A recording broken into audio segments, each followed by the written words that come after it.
Sugar వ్యాధి కాదు, disorder. దీన్ని మొట్టమొదటిగా ప్రతి ఒక్కరు గమనించాలి. వ్యాధి అని అనుకోకండి ఎవరు కూడా. అయితే కరోనా తర్వాత భారతదేశంలో విస్తృతంగా ఈ యొక్క షుగర్కి సంబంధించినటువంటి డిజార్డర్ డయాబెటీస్ పేషెంట్స్ చాలా విపరీతంగా పెరిగారు.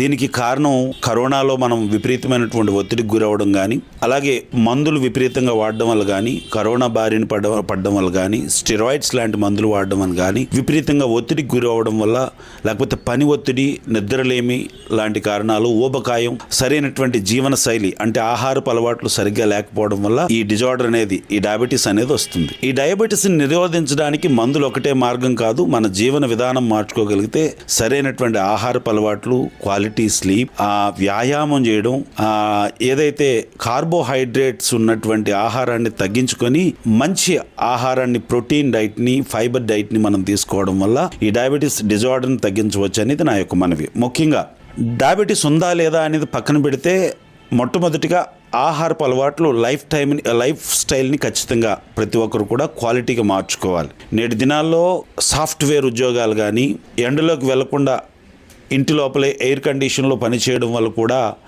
శరీరానికి సరైనటువంటి వ్యాయామం లేకపోవడం వల్ల, బ్రెయిన్ విపరీతమైనటువంటి ఒత్తిడికి గురవడం వల్ల, హార్మోనల్ ఇన్బ్యాలెన్స్ వల్ల మెటబాలిజం సిండ్రోమ్ లాంటివి వచ్చి ఈ యొక్క డయాబెటీస్, ఊబకాయం లాంటివి వాటి వలన డయాబెటీస్ వస్తూ ఉంది. అయితే మీ అందరికీ చెప్పేది ఒకటే, కరోనాలో చాలా మందికి చెప్పాం ఎటువంటి ఆహార సూత్రాలు తీసుకుంటే మంచిది అని. ముఖ్యంగా తీసుకోవలసినటువంటి ఆహార సూత్రాలు ఏంటంటే, 4 వైట్స్ని విషపూరితమైనటువంటి వైట్ పాయిజన్ అని అంటారనమాట. అందులో polished rice, white sugar, white salt, అలాగే ఈ మైదా లాంటి వాటిని మనం కొద్దిగా పక్కన పెట్టగలిగితే, ఇదివరకు తిన్నదానికంటే తగ్గించేయగలిగితే మంచిది. 1. 2, అన్నాన్ని ఇదివరకు 3 పూట్ల 4 పూట్ల తిన్నవారు మధ్యాహ్నం 1 పూటకి తీసుకురావడం మంచిది. 3, ప్రతి ఒక్కరు కూడా అన్నాన్ని తినకపోతే ఇడ్లీ తినొచ్చా అని మాట్లాడుతున్నారు. ఇడ్లీ ఏంటి, అన్నం ఏంటి, 2 ఒకటే కదా. పిండి పదార్థాలను, కార్బోహైడ్రేట్స్ని మనం వీలైనంత వరకు తగ్గించాలి. మార్కెట్లో దొరికే అన్ని కూరగాయలను కూడా తినొచ్చండి. ఈవెన్ చిలకడ దుంపల గురించి ఒక టాపిక్ వచ్చింది ఇంతకుముందు, చిలకడ దుంపలు తినకూడదా అని. ఈజీగా నెలలో 4 సార్లు చిలకడ దుంపలు తిన్నా పర్వాలేదు, ఉడకబెట్టుకొని చక్కగా తినండి. అది కూడా ఏదైనా ఒకవేళ కార్బోహైడ్రేట్స్, పిండి పదార్థం తినాల్సి వస్తే పగలు మాత్రమే తినండి, రాత్రులు తినొద్దనేది నా యొక్క మనవి.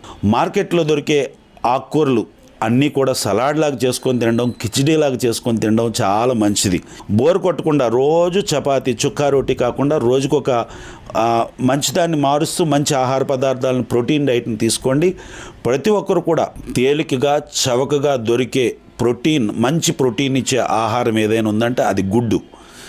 ప్రతిరోజు కూడా ప్రతి ఒక్కరు కూడా పొద్దున్న విధిగా మంచినీళ్ళు ఒక 1/2 లీటర్ తాగిన తర్వాత, వ్యాయామం చేసిన తర్వాత 2 గుడ్లను ప్రతి ఒక్కరు తినండి. అదే బ్రేక్ఫాస్ట్ కింద సరిపెట్టుకొని మధ్యాహ్నం వరకు దాన్ని బ్యాలెన్స్ చేసుకోగలిగితే డయాబెటీస్ మీరు మందులు వాడకుండానే దానంతటి అది కింద తగ్గిపోతుంది.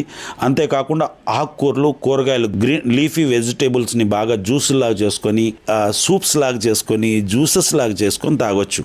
ప్రతి ఒక్కరికి తెలియచేసే మరొక మనవి ఏంటంటే, ప్రతి ఒక్కరు కూడా ప్రతిరోజు వ్యాయామం అయిన తర్వాత, అవకాశం ఉన్నటువంటి ప్రతి ఒక్కరూ, ఫ్యామిలీలో 4 ఉన్నారనుకోండి, ఒక 4 గ్లాసులు జ్యూస్ వచ్చేటట్టుగా, ఒక బూడిద గుమ్మడికాయ ఒక ముక్క, ఆనపకాయ, అలాగే క్యారెట్, బీట్రూట్ లాంటివి జ్యూస్ లాగా చేసుకొని 4 గ్లాసులు ఇంట్లో వారు 4 తాగగలిగితే డయాబెటీస్ మందులు వాడకుండానే తగ్గిపోతుంది. అలాగే మీ దైనందినటువంటి జీవితంలో ఖచ్చితంగా క్వాలిటీ స్లీప్ మాత్రం, నిద్ర మాత్రం కంపల్సరీ. ఒక మాట మీ అందరికీ తెలియజేస్తూ ఉన్నాను, డయాబెటీస్ ఉన్నవారు ప్రతి ఒక్కరు గమనించండి. మీరు ఆ రోజు రాత్రి నిద్రపోకుండా షుగర్ చెక్ చేయండి, అది 100ల మీదకి వెళ్ళిపోద్ది. సరైన నిద్రపోండి, మీరు ఏ ట్యాబ్లెట్ వాడకుండానే డయాబెటీస్ కిందకు వస్తుంది. కాబట్టి ప్రతి ఒక్కరు కూడా ఆరోగ్యవంతమైనటువంటి ఆహారాన్ని, వ్యాయామాన్ని, క్వాలిటీ స్లీప్ని ఖచ్చితంగా ప్రతి ఒక్కరూ చేయగలిగితే మందులు లేకుండానే డయాబెటీస్ని మనం తగ్గించుకోవచ్చు. ఒకవేళ రెసిస్టెన్స్ డయాబెటీస్ లాంటివి, టైప్ 2 డయాబెటీస్ లాంటివి ఉన్నవారు ఖచ్చితంగా ఆయా మందులను వాడుతూ తగు సూత్రాలను కనుక్కోగలిగితే చేసుకోగలిగితే, తరచుగా మీరు మంచి లైఫ్ స్టైల్ మీరు కానీ అలవాటు చేసుకోగలిగితే రాను రాను మీ దగ్గర ఉన్నటువంటి ట్యాబ్లెట్ల సంఖ్య తగ్గిపోయి నెమ్మదిగా మీకున్నటువంటి ఈ యొక్క డయాబెటీస్ తగ్గిపోతుంది. మీరు ఈ ఆరోగ్య సూత్రాలు పాటిస్తే సరిపోతుంది. మరొక విషయం, ఎవరైతే డయాబెటీస్తో బాధపడుతున్నారో వారు 10% మీ బరువులోంచి, ఉదాహరణకు మీ యొక్క 70 కేజీలు బరువు ఉంటే 7 కేజీలు మీరు తగ్గగలిగితే మీరు ఏ మందులు వాడకుండానే డయాబెటీస్ మీ కంట్రోల్లోకి వస్తుంది. ఈ విషయాన్ని గమనించి ప్రతి ఒక్కరూ ఆరోగ్యంగా ఉండవలసిందిగా మనం చేస్తూ ఉన్నాం. సార్, ఇప్పుడు ప్రజెంట్ జనరేషన్లో ప్రతి ఒక్కరు కూడా బిజీ లైఫ్ సార్. సో మీరు చెప్పినట్టు ఇంట్లో వండుకోలేక తినకపోయినా అవుట్ సైడ్ ఫుడ్స్, జంక్ ఫుడ్స్కి ఎక్కువగా అలవాటు పడుతుంటారు. అంటే చిన్నవాళ్ళ దగ్గర నుంచి పెద్దవాళ్ళ దగ్గర. సో ఇలా అవుట్ సైడ్ ఫుడ్స్ తిన్న వాళ్ళు ఏమైనా డయాబెటీస్ లాంటిది వచ్చే అవకాశం ఉంటుందా సార్? ఎస్, నేనేమంటున్నానంటే బయట వ్యాపారాలు చేసుకునే వారిని తప్పు పట్టాలని నేను మాట్లాడటం లేదు. కోవిడ్ తర్వాత ఆరోగ్య సూత్రాలు పెరిగాయనే కంటే బయట భోజనాన్ని, బయట ఫాస్ట్ ఫుడ్స్ని, బయట రెస్టారెంట్స్లో భోజనం చేయడం అనేది ఫ్యామిలీస్ ఎందుకు అలవాటు చేసుకున్నారు. అది ఫ్యామిలీలో బిజీ లైఫ్ కావచ్చు, వండలేనటువంటి పరిస్థితులు కావచ్చు, భార్య భర్తలు ఇద్దరు పనికి వెళ్ళడం, ఇంట్లో వాళ్ళందరూ ఉద్యోగానికి వెళ్ళడం వల్ల కావచ్చు. నేనేమంటున్నానంటే వీలైనంత వరకు బయట దొరికే ఫాస్ట్ ఫుడ్స్ని, ప్రాసెస్డ్ ఫుడ్ని మనం అవాయిడ్ చేయడం మంచిది. లైక్ ఈ పానీపూరీలు, ఈ పకోడీలు లాంటివి, ఈ యొక్క ఏవైతే ఈ పిజ్జా, ఈ నూడిల్స్ లాంటివి, ఈ బ్రెడ్తో తయారు చేసే ప్రాసెస్డ్ ఫుడ్, ఈ డైరీ ప్రొడక్ట్స్, ఈ బేకరీ ప్రొడక్ట్స్ని, మిల్క్ ప్రొడక్ట్స్ని కూడా బయట నుంచి తీసుకోకపోవడం మంచిది. కేక్స్ లాంటివి ఇవన్నీ కూడా అత్యంత ప్రమాదకరం. KFC కూడా ప్రమాదకరమే అంటున్నాను, సారీ నన్ను క్షమించాలి.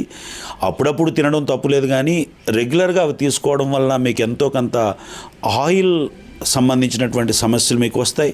ఎందుకంటే వారు ఆయిల్లో ఎప్పటికప్పుడు మార్చరు కదా, వారు వ్యాపారం చేసుకుంటారు, దాంట్లోనే పదే దాన్ని ఉడికించడం, వేపడం లాంటివి చేస్తూ ఉంటారు. కాబట్టి ఆ ఆయిల్ మరిగి మీకు ప్రాణాంతకంగా ఉంటుంది.